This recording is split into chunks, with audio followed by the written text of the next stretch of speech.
बहुत प्राचीन समय की बात है, जब ये संसार अभी अपने आरंभिक चरण में था और सृष्टि धीरे धीरे विस्तार ले रही थी। चारों ओर प्रकृति की अद्भुत शक्तियां काम कर रही थीं। आकाश, पृथ्वी, जल, अग्नि और वायु अपने अपने कार्यों में लगे थे। उस समय देवताओं और ऋषियों ने ध्यान किया और ये अनुभव किया कि इस संपूर्ण सृष्टि के पीछे कोई महान और अदृश्य शक्ति कार्य कर रही है। ये शक्ति ही हर जीव को जन्म देती है, प्रकृति को गति देती है और पूरे ब्रह्मांड में संतुलन बनाए रखती है। ऋषि मुनि अपने तप और ज्ञान के बल से प्रकृति के रहस्यों को समझने का प्रयास करते थे। उन्होंने देखा कि पेड़ पौधे उगते हैं, नदियां बहती हैं, बादल बरसते हैं और जीव जंतु जन्म लेते हैं। ये सब अपने आप नहीं हो सकता, इसके पीछे कोई दिव्य ऊर्जा अवश्य है। ये ऊर्जा ही सृष्टि को चलाती है और हर जीव में जीवन का संचार करती है। इसी दिव्य ऊर्जा को उन्होंने शक्ति के रूप में पहचाना। धीरे धीरे ये समझ विकसित हुई कि ये शक्ति केवल एक साधारण ऊर्जा नहीं है, बल्कि एक दिव्य और पवित्र शक्ति है। यही शक्ति सृजन करती है, पालन करती है और समय आने पर परिवर्तन भी लाती है। ऋषियों ने इस शक्ति को माता के रूप में देखा, क्योंकि माता ही जीवन को जन्म देती है, उसका पालन करती है और उसकी रक्षा करती है। इसी कारण इस महान शक्ति को देवी, जगत जननी और आदि शक्ति कहा गया। देवताओं ने भी ये अनुभव किया कि जब तक ये शक्ति उनके साथ नहीं होती, तब तक वे भी अपने कार्य पूर्ण रूप से नहीं कर सकते। सृष्टि का संचालन तभी संभव है जब शक्ति का साथ हो। शक्ति के बिना सृजन अधूरा है और संसार में संतुलन बनाए रखना भी कठिन है। इसीलिए देवताओं और ऋषियों ने मिलकर इस दिव्य शक्ति का सम्मान करना शुरू किया। समय बीतने के साथ लोगों के मन में देवी शक्ति के प्रति गहरी श्रद्धा उत्पन्न होने लगी। लोग समझने लगे कि संसार में जो भी सुख, समृद्धि और जीवन है, वो सब इसी शक्ति की कृपा से संभव है। इसीलिए उन्होंने देवी की आराधना को अपने जीवन का महत्वपूर्ण भाग बना लिया। वे प्रार्थना करने लगे कि ये शक्ति हमेशा संसार की रक्षा करे और सभी जीवों को सुख और शांति प्रदान करे। ऋषियों ने ये भी बताया कि शक्ति केवल बाहरी संसार में ही नहीं, बल्कि हर मनुष्य के भीतर भी मौजूद है।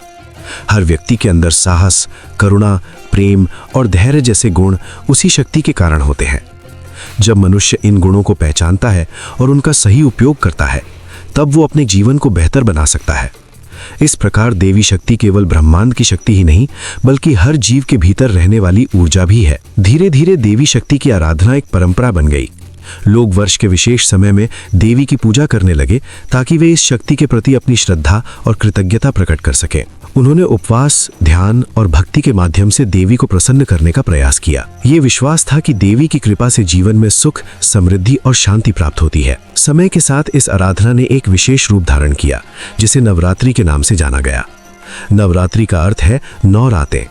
इन 9 दिनों और रातों में देवी के विभिन्न रूपों की पूजा की जाती है। हर रूप शक्ति के अलग अलग स्वरूप को दर्शाता है। कहीं देवी को ज्ञान की देवी माना गया, कहीं शक्ति और साहस की प्रतीक और कहीं करुणा और रक्षा की देवी के रूप में पूजा गया। लोगों का विश्वास था कि इन 9 दिनों में देवी शक्ति विशेष रूप से जागृत रहती है और अपने भक्तों की प्रार्थना सुनती है। इसीलिए लोग पूरी श्रद्धा और भक्ति के साथ देवी की आराधना करते हैं।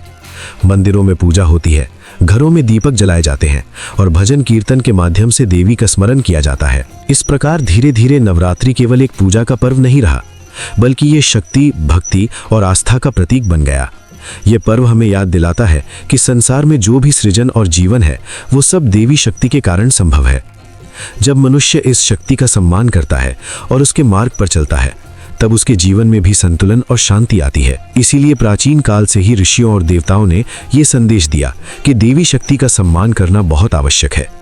ये शक्ति ही प्रकृति को चलाती है, जीवन को जन्म देती है और पूरे संसार में संतुलन बनाए रखती है। इसी आदि शक्ति की आराधना से नवरात्रि की पवित्र परंपरा की शुरुआत हुई, जो आज भी पूरे भारत में श्रद्धा और भक्ति के साथ मनाई जाती है। बहुत समय पहले असुरों के कुल में एक अत्यंत शक्तिशाली और असाधारण बालक का जन्म हुआ। उसका नाम महिषासुर रखा गया। उसके जन्म के साथ ही ये संकेत मिल गया था कि वो साधारण प्राणी नहीं है। उसके शरीर में असाधारण बल था और उसका स्वभाव भी बहुत दृढ़ और महत्वाकांक्षी था। जैसे जैसे वो बड़ा हुआ, उसकी शक्ति और पराक्रम भी बढ़ते गए। वो युद्ध कला में निपुण था और अपने बल के कारण अन्य असुरों के बीच बहुत सम्मानित माना जाने लगा। महिषासुर के मन में हमेशा ये इच्छा रहती थी कि वो तीनों लोकों पर अपना अधिकार स्थापित करे। उसे लगता था कि यदि उसके पास असीम शक्ति और अमरता का वरदान मिल जाए तो उसे कोई भी पराजित नहीं कर सकता। इसी विचार से प्रेरित होकर उसने कठोर तपस्या करने का निश्चय किया। वो जंगलों में चला गया और वर्षों तक कठिन तप करता रहा। उसकी तपस्या इतनी कठोर थी कि देवता और ऋषि भी उसके धैर्य को देखकर आश्चर्यचकित हो गए।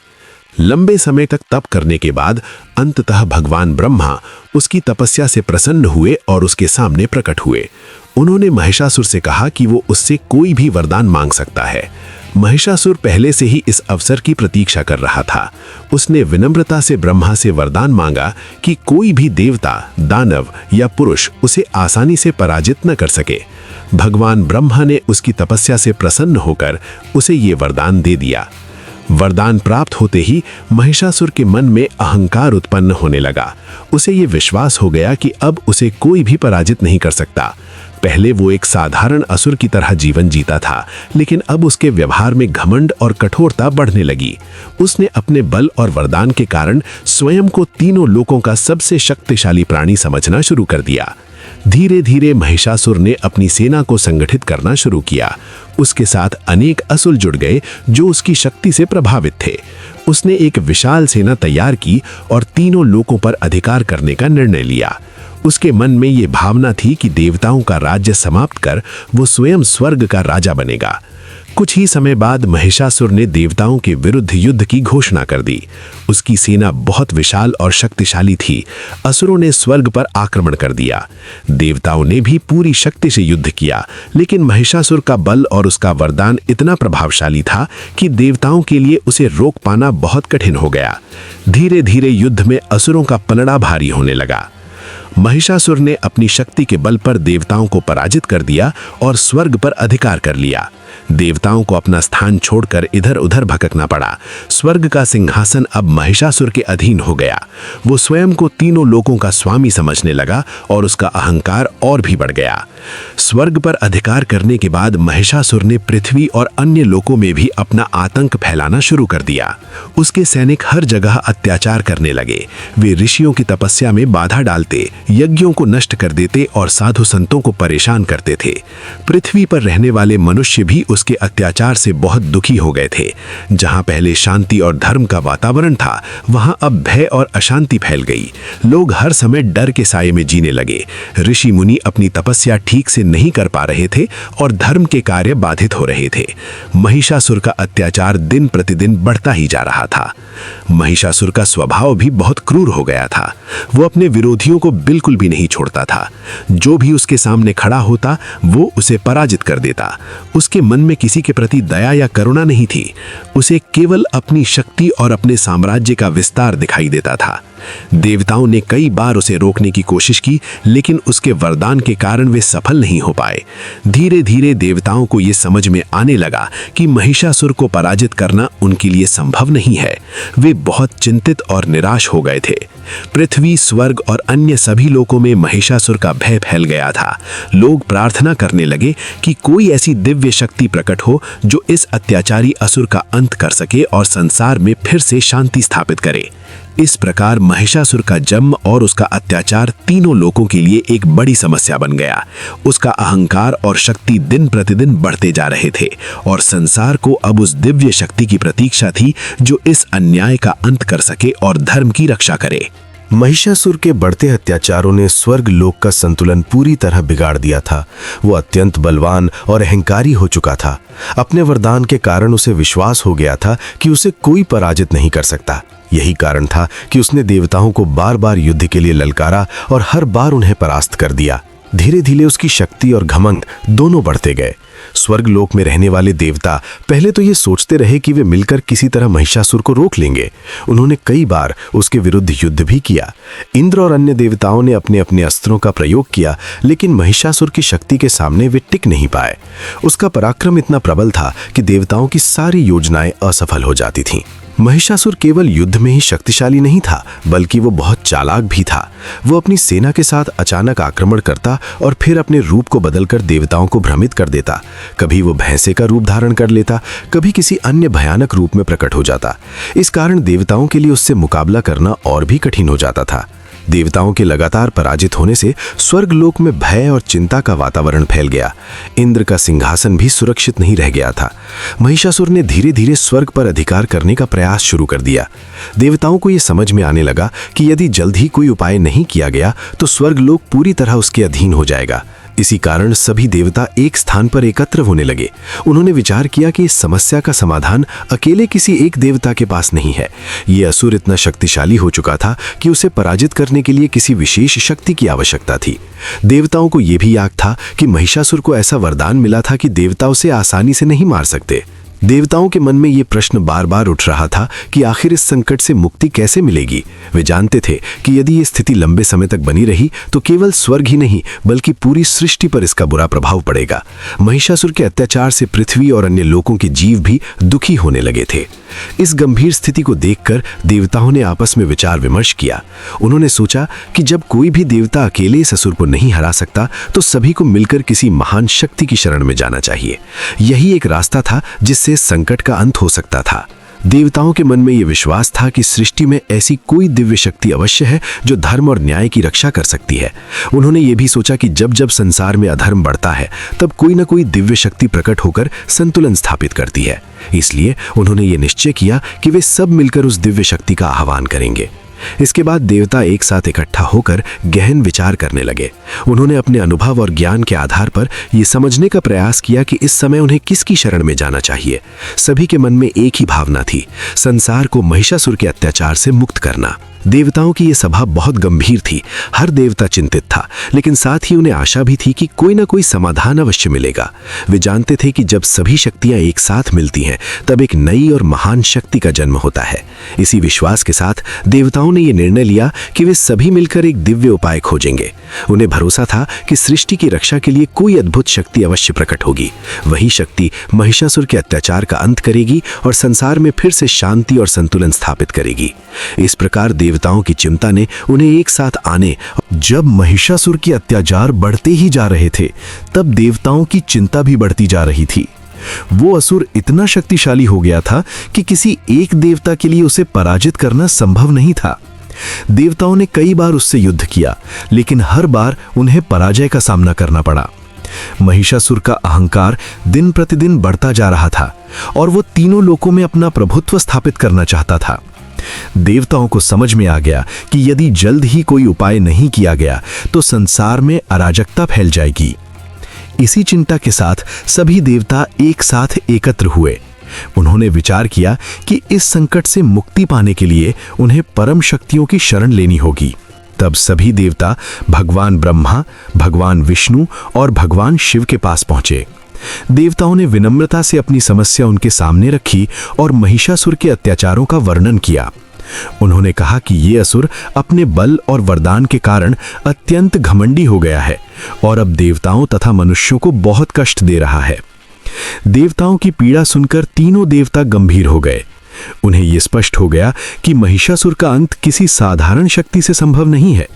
उसके विनाश के लिए एक ऐसी दिव्य शक्ति की आवश्यकता थी जो असाधारण हो, जो देवताओं की सारी शक्तियों को अपने भीतर समाहित कर सके। तभी ये निर्णय लिया गया कि सभी देवताओं की शक्तियां एक साथ मिलकर एक नई दिव्य शक्ति का निर्माण करेंगी। तब एक अद्भुत घटना घटी। भगवान शिव, विष्णु और ब्रह्मा के शरीर से दिव्य प्रकाश निकलने लगा। ये प्रकाश अत्यंत तेजस्वी और शक्तिशाली था। धीरे धीरे अन्य देवताओं के शरीर से भी दिव्य ऊर्जा प्रकट होने लगी। सभी देवताओं की शक्तियां एक स्थान पर एकत्र होने लगी। वो प्रकाश इतना प्रबल था कि चारों ओर अद्भुत चमक फैल गई। ऐसा प्रतीत हो रहा था मानो समस्त ब्रह्मांड की ऊर्जा एक ही स्थान पर एकत्र हो गई हो। उस दिव्य ऊर्जा से धीरे धीरे एक महान देवी का रूप प्रकट हुआ। यह रूप अत्यंत तेजस्वी, दिव्य और अद्भुत था। देवी का स्वरूप इतना प्रभावशाली था कि उन्हें देखते ही सभी देवता श्रद्धा और आश्चर्य से भर गए। उनकी आंखों में अपार शक्ति झलक रही थी और उनके चेहरे पर अद्भुत तेज था। उनका स्वरूप ये संकेत दे रहा था कि वे केवल एक देवी नहीं बल्कि समस्त देवताओं की संयुक्त शक्ति हैं। देवताओं ने उस दिव्य रूप को देखकर समझ लिया कि यही वो शक्ति है जो महिषासुर का अंत कर सकती है। तब सभी देवताओं ने उस देवी का स्वागत किया और उन्हें अपनी अपनी शक्तियां अर्पित कीं। भगवान शिव ने उन्हें अपना त्रिशूल प्रदान किया, जो शक्ति और विनाश का प्रतीक था। भगवान विष्णु ने उन्हें अपना सुदर्शन चक्र दिया, जो धर्म की रक्षा का प्रतीक माना जाता है। ब्रह्मा ने उन्हें दिव्य ज्ञान और आशीर्वाद दिया, जिससे उनकी शक्ति और भी बढ़ गई। अन्य देवताओं ने भी देवी को अनेक अस्त्र शस्त्र प्रदान किए। किसी ने उन्हें तलवार दी, किसी ने धनुष बाण, किसी ने गदा और किसी ने शक्ति। इन सभी दिव्य अस्त्रों से देवी का स्वरूप और भी भव्य और प्रभावशाली हो गया।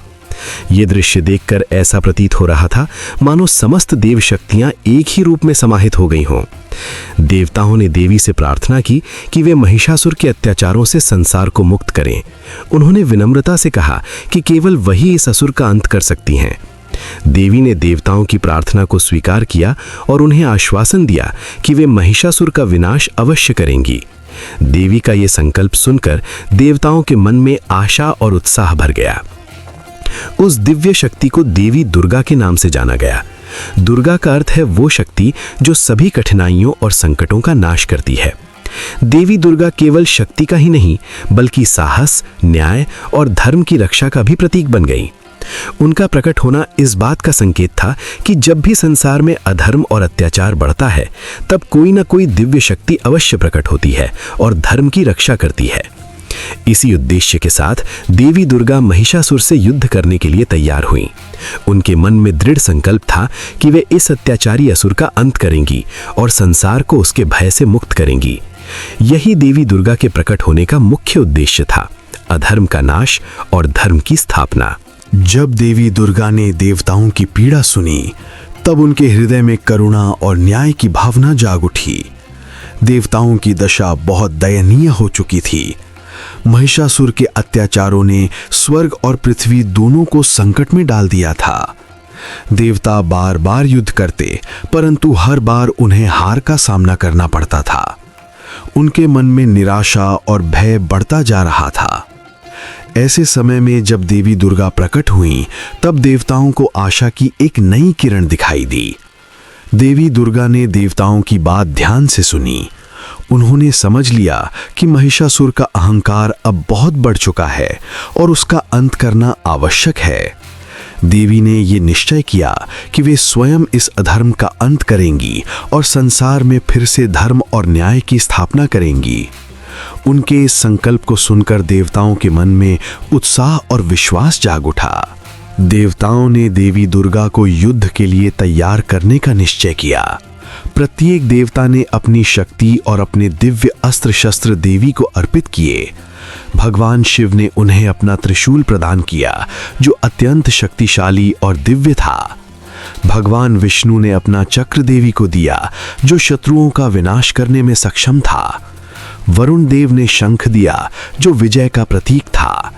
अग्निदेव ने उन्हें शक्ति प्रदान की, जिससे उनके तेज और बल में और अधिक वृद्धि हुई।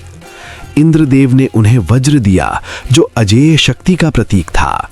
वायुदेव ने उन्हें तीव्र गति और बल प्रदान किया। यमराज ने अपना दंड दिया, जो न्याय का प्रतीक था। इसी प्रकार अन्य देवताओं ने भी देवी को अनेक प्रकार के दिव्य अस्त्र और शक्तियां दीं। इन सभी शक्तियों को प्राप्त कर देवी दुर्गा और भी अधिक तेजस्वी और शक्तिशाली हो गईं।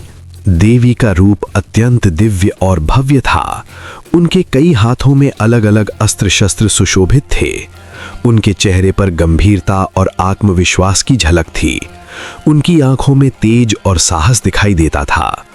उनका स्वरूप इतना अद्भुत था कि उसे देखकर देवताओं के मन में श्रद्धा और विश्वास और भी बढ़ गया। जब देवी पूरी तरह से युद्ध के लिए तैयार हो गईं, तब उनके वाहन के रूप में सिंह प्रकट हुआ। सिंह बहुत बलवान और साहसी था। वो देवी का प्रिय वाहन था और शक्ति तथा साहस का प्रतीक माना जाता था। देवी सिंह पर सवार होकर युद्ध के लिए तैयार हो गईं। ये दृश्य बहुत ही प्रेरणादायक और अद्भुत था। देवी दुर्गा का तेज इतना प्रबल था कि चारों दिशाएं उनके प्रकाश से जगमगा उठीं। आकाश में दिव्य प्रकाश फैल गया। देवता ये देखकर अत्यंत प्रसन्न हुए। उन्हें विश्वास हो गया कि अब महिषासुर का अंत निश्चित है। देवी की शक्ति और साहस को देखकर सभी देवताओं के मन में आशा का संचार होने लगा। देवताओं ने देवी की स्तुति की और उनसे विजय की प्रार्थना की। उन्होंने कहा कि देवी ही वो शक्ति हैं जो अधर्म का नाश कर सकती हैं और धर्म की रक्षा कर सकती हैं। देवी ने देवताओं को आश्वासन दिया कि वे महिषासुर का अंत अवश्य करेंगी और संसार को उसके अत्याचारों से मुक्त करेंगी। उधर महिषासुर को जब यह समाचार मिला कि एक महान देवी उससे युद्ध करने आ रही हैं, तो वो पहले तो हंस पड़ा। उसे अपने बल और वरदान पर बहुत घमंड था।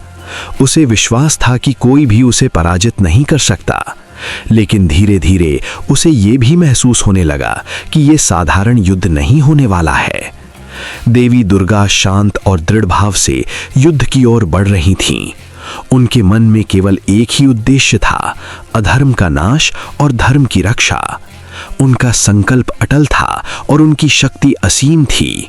सिंह की गर्जना से वातावरण गूंज उठा और ये संकेत मिलने लगा कि एक महान युद्ध का समय आ गया है। देवता आकाश से इस दृश्य को देख रहे थे।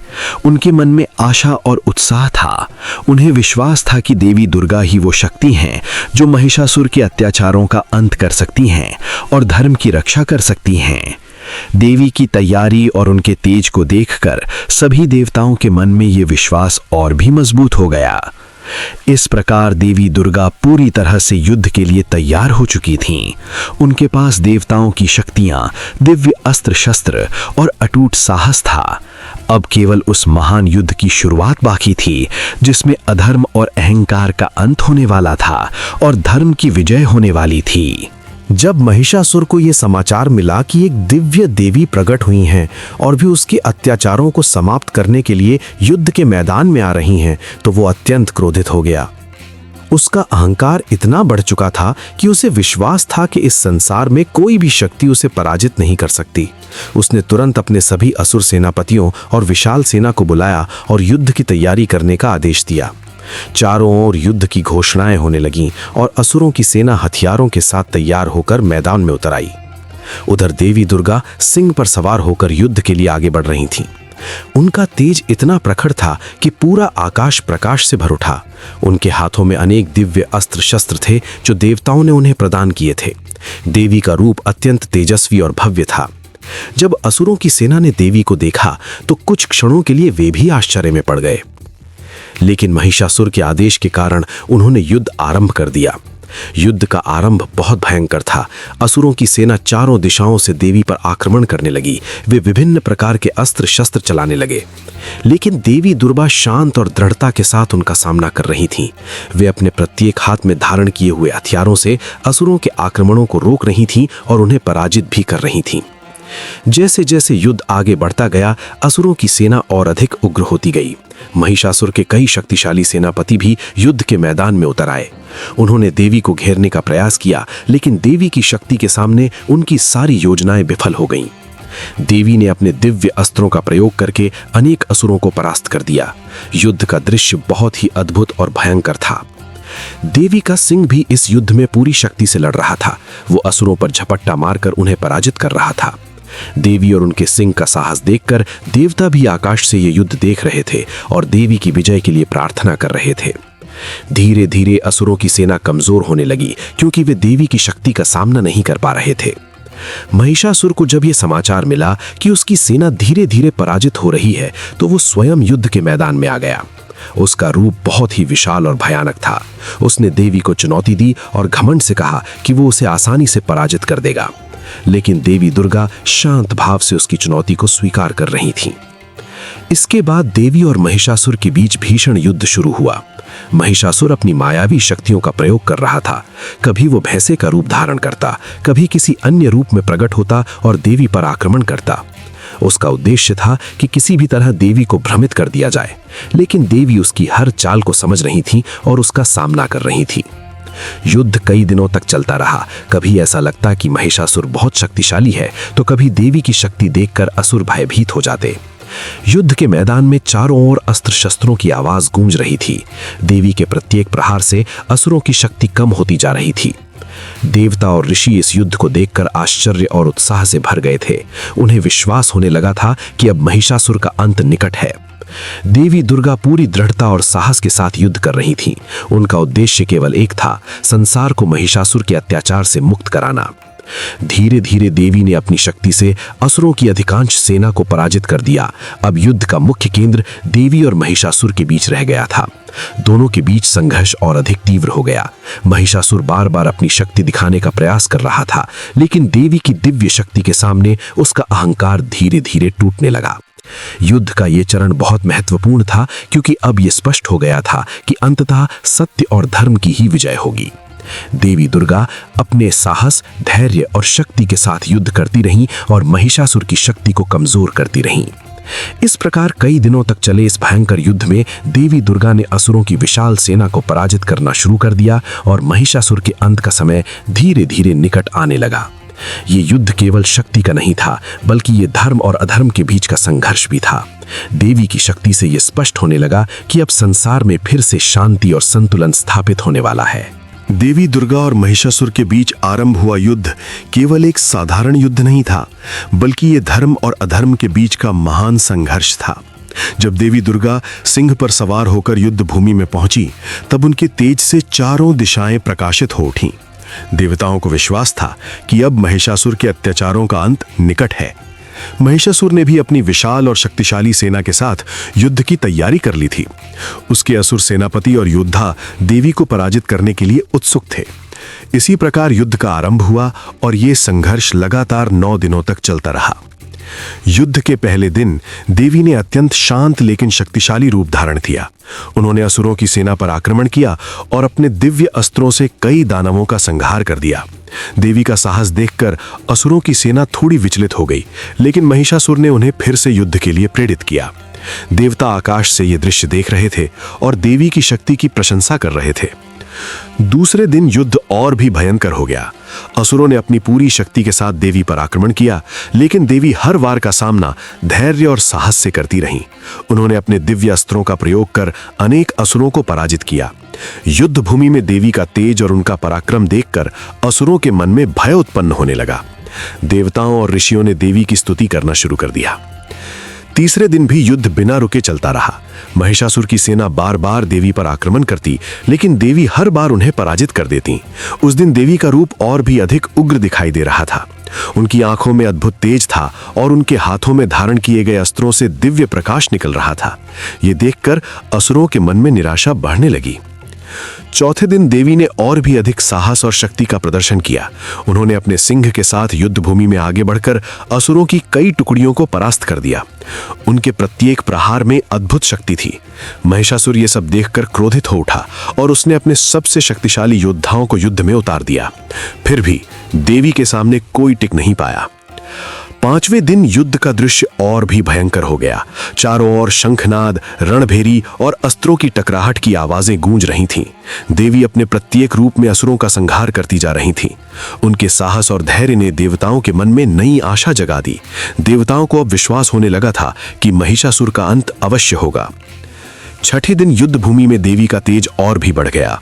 उन्होंने अपने दिव्य अस्त्रों से असुरों की सेना को लगातार कमजोर करना शुरू कर दिया। असुरों की शक्ति धीरे धीरे कम होने लगी। कई असुर योद्धा भयभीत होकर पीछे हटने लगे, लेकिन महिषासुर उन्हें फिर से युद्ध के लिए प्रेरित करता रहा। वो स्वयं भी देवी के विरुद्ध युद्ध करने की तैयारी कर रहा था। सातवें दिन देवी का रूप अत्यंत उग्र और शक्तिशाली हो गया। उन्होंने असुरों पर प्रहार करते हुए यह स्पष्ट कर दिया कि अधर्म का अंत निश्चित है। देवता और ऋषि लगातार देवी की स्तुति कर रहे थे और उनकी विजय की कामना कर रहे थे। युद्ध का यह दृश्य पूरे ब्रह्मांड के लिए एक अद्भुत घटना बन गया था। आठवें दिन युद्ध अपने चरम पर पहुंच गया। महिषासुर की सेना बहुत कमजोर हो चुकी थी, लेकिन फिर भी वो पूरी शक्ति से युद्ध कर रही थी। देवी ने अपने साहस और धैर्य से असुरों को लगातार पराजित किया। उस दिन देवी का तेज इतना प्रबल था कि युद्ध भूमि मानो दिव्य प्रकाश से भर गई थी। देवताओं को विश्वास हो गया था कि अब विजय निकट है। 9वें दिन युद्ध का अंतिम चरण प्रारंभ हुआ। देवी ने अपने अद्भुत साहस और शक्ति का प्रदर्शन करते हुए असुरों को पूरी तरह परास्त करना शुरू कर दिया। महिषासुर की सेना लगभग समाप्त हो चुकी थी। देवी का तेज और उनका आत्मविश्वास देखकर देवताओं और ऋषियों ने आनंद पूर्वक उनकी स्तुति की। इन 9 दिनों तक चले इस महान युद्ध में देवी ने अपने अलग अलग रूपों के माध्यम से असुरों का संहार किया। बाद में 9 रूपों को नव दुर्गा के नाम से जाना गया। ये 9 रूप शक्ति, साहस, धैर्य और धर्म की विजय के प्रतीक बन गए। इन 9 दिनों के युद्ध ने पूरे संसार को यह संदेश दिया कि जब भी अधर्म और अन्याय बढ़ता है तब दिव्य शक्ति उसका अंत करने के लिए अवश्य प्रकट होती है। देवताओं और ऋषियों ने देवी की महिमा का गुणगान किया और उनकी विजय की प्रार्थना की। युद्ध भूमि में देवी का तेज और उनका पराक्रम देखकर सभी को यह विश्वास हो गया कि महिषासुर का अंत अब निश्चित है। यही 9 दिनों का संग्राम आगे चलकर नवरात्रि के रूप में मनाया जाने लगा, जिसमें देवी के 9 रूपों की पूजा की जाती है। इस प्रकार देवी और महिषासुर के बीच चला ये 9 दिनों का युद्ध केवल एक संघर्ष नहीं था, बल्कि ये धर्म की शक्ति और अधर्म के अंत का प्रतीक था। देवी की शक्ति, साहस और धैर्य में पूरे संसार को यह संदेश दिया कि सत्य और धर्म की विजय अंततः निश्चित होती है। यही कारण है कि आज भी इन 9 दिनों की कथा श्रद्धा और भक्ति के साथ स्मरण की जाती है। 9 दिनों तक चले भयंकर युद्ध के बाद 10वां दिन आया। ये दिन निर्णायक होने वाला था। देवी दुर्गा और महिषासुर के बीच लगातार संघर्ष हो रहा था। महिषासुर बहुत शक्तिशाली असुर था और उसने अनेक रूप धारण करके देवी को भ्रमित करने की कोशिश की। कभी वो विशाल भैंसे का रूप ले लेता, कभी हाथी बन जाता और कभी एक भयंकर योद्धा के रूप में देवी पर आक्रमण करता। लेकिन देवी दुर्गा अडिग खड़ी रहीं। उनके भीतर देवताओं की संयुक्त शक्ति थी और उनके मन में धर्म की रक्षा का संकल्प था। युद्ध भूमि में चारों ओर गर्जना और शस्त्रों की टकराहट की आवाज गूंज रही थी। देवी सिंह पर सवार होकर युद्ध कर रही थीं और उनके हाथों में अनेक दिव्य अस्त्र थे। हर वार के साथ वे असुरों की शक्ति को कमजोर कर रही थीं। महिषासुर की सेना पहले ही पराजित हो चुकी थी, इसलिए अब वो स्वयं देवी के सामने डटा हुआ था। उसे विश्वास था कि वो अपनी शक्ति से देवी को भी पराजित कर देगा। महिषासुर ने भैंसे का रूप धारण किया और पूरे बल के साथ देवी पर आक्रमण किया। उसने अपनी शक्ति से धरती को हिला दिया और अपनी गर्जना से वातावरण को भयावह बना दिया। लेकिन देवी दुर्गा बिल्कुल शांत और साहसी थीं। उन्होंने अपने त्रिशूल को उठाया और महिषासुर के हर आक्रमण का सामना किया। देवी का तेज इतना प्रबल था कि महिषासुर भी कुछ समय के लिए विचलित हो गया। युद्ध आगे बढ़ता गया और दोनों के बीच भयंकर संघर्ष होने लगा। कभी देवी आक्रमण करती तो कभी महिषासुर पलटवार करता। इस संघर्ष को देखकर देवता और ऋषि आकाश से ये युद्ध देख रहे थे। वे प्रार्थना कर रहे थे कि देवी शीघ्र ही इस अत्याचारी असुर का अंत करें ताकि संसार को उसके आतंक से मुक्ति मिल सके। कुछ समय बाद महिषासुर ने फिर से अपना रूप बदल लिया। वो एक विशाल भैंसे के रूप में दौड़ता हुआ देवी की ओर बढ़ा। उसकी गति बहुत तेज थी और उसका क्रोध भयंकर था। लेकिन देवी ने अपने साहस और धैर्य से उसका सामना किया। उन्होंने अपने सिंह को आगे बढ़ाया और अपने त्रिशूल से महिषासुर को रोक दिया। देवी के इस प्रहार से महिषासुर घायल हो गया, लेकिन वो अभी भी हार मानने को तैयार नहीं था। महिषासुर ने एक बार फिर अपनी पूरी शक्ति के साथ देवी पर आक्रमण किया। वो क्रोध में अंधा हो चुका था। उसे अपनी शक्ति पर बहुत घमंड था और वो मानता था कि कोई भी उसे पराजित नहीं कर सकता।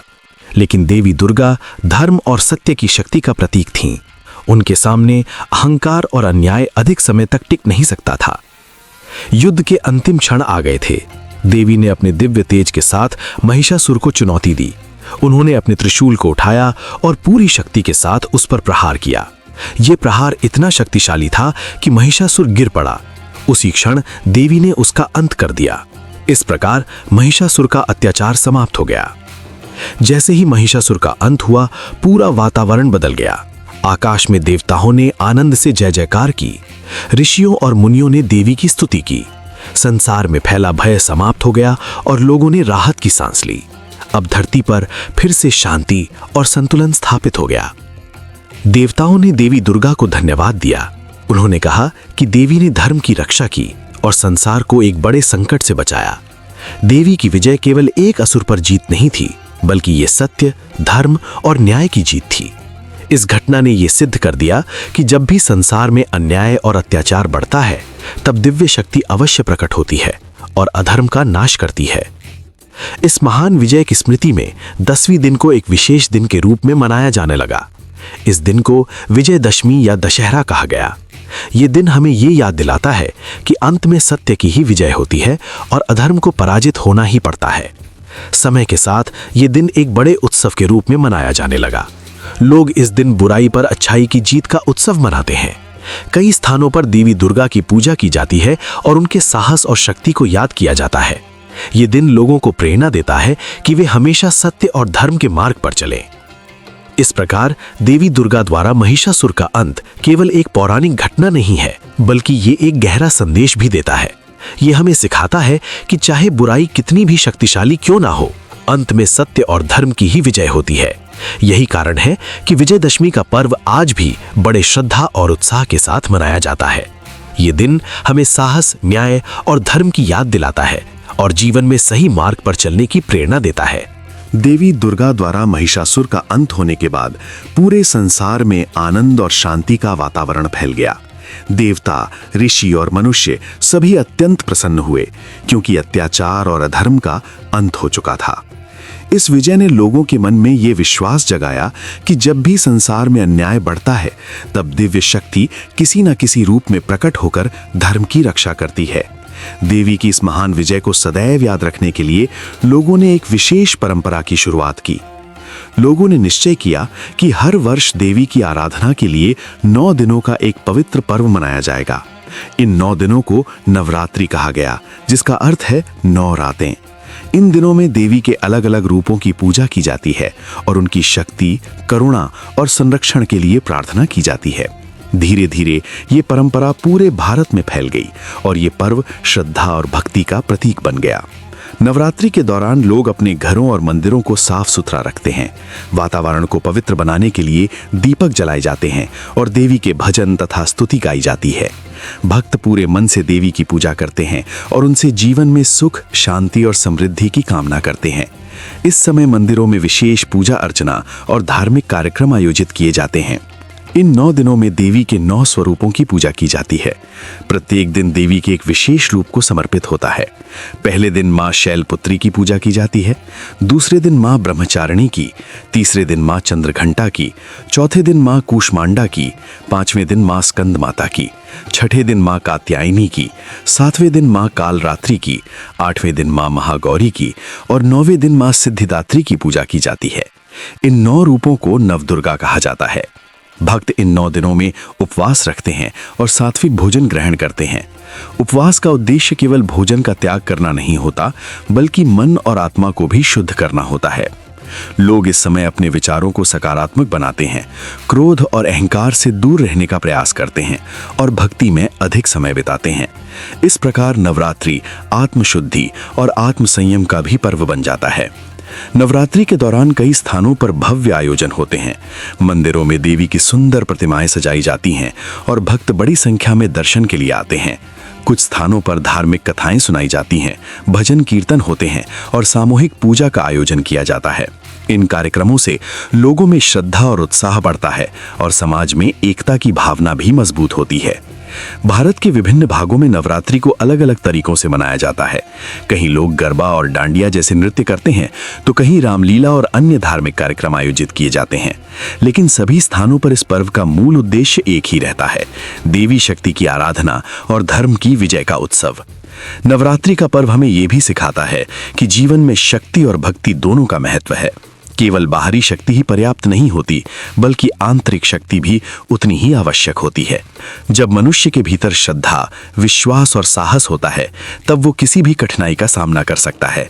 देवी की पूजा इसी आंतरिक शक्ति को जागृत करने का एक माध्यम है। समय के साथ साथ नवरात्रि की ये परंपरा पीढ़ी दर पीढ़ी आगे बढ़ती गई। आज भी लोग पूरे उत्साह और श्रद्धा के साथ इस पर्व को मनाते हैं। बच्चे, युवा और बुजुर्ग सभी इसमें भाग लेते हैं और देवी की आराधना करते हैं। इस तरह ये पर्व केवल धार्मिक अनुष्ठान ही नहीं, बल्कि सांस्कृतिक और सामाजिक उत्सव भी बन गया है। नवरात्रि हमें ये याद दिलाती है कि संसार में अच्छाई की शक्ति हमेशा बुराई पर विजय प्राप्त करती है। देवी दुर्गा की विजय केवल एक पौराणिक घटना नहीं है, बल्कि ये जीवन का एक गहरा संदेश भी देती है। ये संदेश है कि साहस, विश्वास और भक्ति के साथ मनुष्य किसी भी कठिनाई को पार कर सकता है। इसी कारण देवी की उस महान विजय की स्मृति में नवरात्रि का पर्व हर वर्ष श्रद्धा और भक्ति के साथ मनाया जाता है। ये पर्व हमें शक्ति, आत्मविश्वास और आध्यात्मिक उन्नति की प्रेरणा देता है। नवरात्रि की ये परंपरा आज भी लोगों के जीवन में आस्था, भक्ति और सकारात्मक ऊर्जा का संचार करती है और देवी शक्ति के प्रति श्रद्धा को सदैव जीवित रखती है। नवरात्रि केवल एक धार्मिक पर्व नहीं है, बल्कि ये जीवन को सही दिशा देने वाला एक महान संदेश भी है। ये पर्व हमें ये सिखाता है कि संसार में चाहे कितनी भी कठिनाइयां क्यों ना आए, सत्य और धर्म की विजय अंत में अवश्य होती है। नवरात्रि हमें ये याद दिलाती है कि जीवन में शक्ति, साहस और विश्वास बहुत आवश्यक होते हैं।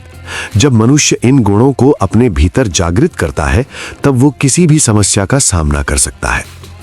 प्राचीन कथाओं के अनुसार जब संसार में अत्याचार और अधर्म बढ़ गया था, तब देवता बहुत चिंतित हो गए थे।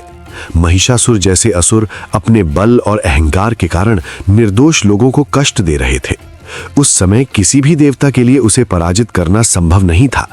तब सभी देवताओं की शक्तियां मिलकर एक महान देवी के रूप में प्रकट हुईं, जिन्हें देवी दुर्गा कहा गया।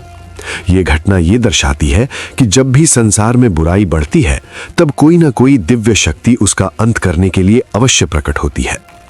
देवी दुर्गा ने महिषासुर से युद्ध किया और 9 दिनों तक चले इस भयंकर संग्राम के बाद उसे पराजित कर दिया। ये विजय केवल एक असुर की हार नहीं थी, बल्कि ये सत्य और धर्म की जीत का प्रतीक बन गई। इस घटना से लोगों को ये विश्वास मिला कि चाहे बुराई कितनी भी शक्तिशाली क्यों न लगे, अंत में अच्छाई ही विजयी होती है। यही कारण है कि इस विजय की स्मृति में हर वर्ष नवरात्रि का पर्व मनाया जाने लगा। नवरात्रि के 9 दिन केवल पूजा और उपवास के लिए ही नहीं होते, बल्कि ये आत्मशुद्धि और आत्मचिंतन का भी समय होता है। इन दिनों लोग अपने मन को शांत करने का प्रयास करते हैं और अपने भीतर छिपी हुई नकारात्मक भावनाओं को दूर करने का संकल्प लेते हैं। ये पर्व हमें ये सिखाता है कि सच्ची शक्ति केवल बाहरी बल में नहीं होती, बल्कि वो हमारे विचारों और हमारे चरित्र में भी होती है। नवरात्रि का एक और महत्वपूर्ण संदेश ये है कि स्त्री शक्ति का सम्मान करना चाहिए। देवी दुर्गा शक्ति का प्रतीक है। उनका रूप ये दर्शाता है कि स्त्री केवल करुणा और प्रेम की ही प्रतीक नहीं है, बल्कि वो साहस, शक्ति और संरक्षण का भी रूप है। इसलिए इस पर्व के माध्यम से समाज को ये संदेश मिलता है कि महिलाओं का सम्मान करना और उन्हें समान अधिकार देना बहुत आवश्यक है। इन 9 दिनों में देवी के 9 रूपों की पूजा की जाती है, जिन्हें नवदुर्गा कहा जाता है। प्रत्येक रूप जीवन के किसी न किसी गुण का प्रतीक है। कोई रूप साहस का प्रतीक है, तो कोई ज्ञान का, और कोई शांति और करुणा का। जब लोग इन रूपों की पूजा करते हैं, तो वे इन गुणों को अपने जीवन में अपनाने की प्रेरणा भी प्राप्त करते हैं। इस प्रकार नवरात्रि केवल एक पूजा का पर्व नहीं है, बल्कि ये जीवन को बेहतर बनाने का एक मार्ग भी है। नवरात्रि का वातावरण भी बहुत प्रेरणादायक होता है। मंदिरों में भक्ति के गीत गाए जाते हैं, लोग मिलकर देवी की आराधना करते हैं और चारों ओर उत्साह और श्रद्धा का वातावरण दिखाई देता है। ये पर्व लोगों को एकजुट करता है और समाज में प्रेम और भाईचारे की भावना को बढ़ाता है। जब लोग एक साथ मिलकर पूजा और उत्सव मनाते हैं, तब उनके बीच आपसी संबंध भी मजबूत होते हैं। इस पर्व का एक और संदेश ये है कि मनुष्य को अपने भीतर की बुराइयों से भी युद्ध करना चाहिए। जैसे देवी दुर्गा ने महिषासुर का अंत किया था, उसी प्रकार हर व्यक्ति को अपने भीतर के अहंकार, क्रोध, लोभ और नकारात्मक विचारों को समाप्त करने का प्रयास करना चाहिए। जब मनुष्य अपने मन को शुद्ध करता है, तभी वो सच्चे अर्थों में शक्ति और शांति का अनुभव कर सकता है। नवरात्रि हमें ये भी सिखाती है कि जीवन में विश्वास बनाए रखना बहुत जरूरी है। कई बार परिस्थितियां कठिन हो जाती हैं और ऐसा लगता है कि समस्याओं का कोई समाधान नहीं है, लेकिन ये पर्व हमें ये याद दिलाता है कि धैर्य और विश्वास के साथ आगे बढ़ने पर अंत में सफलता अवश्य मिलती है। यही विश्वास लोगों को जीवन में आगे बढ़ने की प्रेरणा देता है। आज भी नवरात्रि का पर्व पूरे भारत में बड़े उत्साह और श्रद्धा के साथ मनाया जाता है। लोग देवी के मंदिरों में जाकर पूजा करते हैं, उपवास रखते हैं और भक्ति में लीन हो जाते हैं। ये पर्व केवल एक परंपरा नहीं है, बल्कि ये लोगों के जीवन में सकारात्मकता, आशा और शक्ति का संचार करता है। इस प्रकार नवरात्रि का संदेश बहुत गहरा और प्रेरणादायक है। ये हमें सिखाता है कि जीवन में सत्य, साहस और भक्ति को हमेशा बनाए रखना चाहिए। जब मनुष्य इन मूल्यों को अपनाता है, तब वो न केवल अपने जीवन को बेहतर बनाता है, बल्कि समाज में भी सकारात्मक परिवर्तन ला सकता है। यही कारण है कि नवरात्रि का पर्व आज भी लोगों के लिए आस्था, शक्ति और प्रेरणा का प्रतीक बना हुआ है। जय माता दी।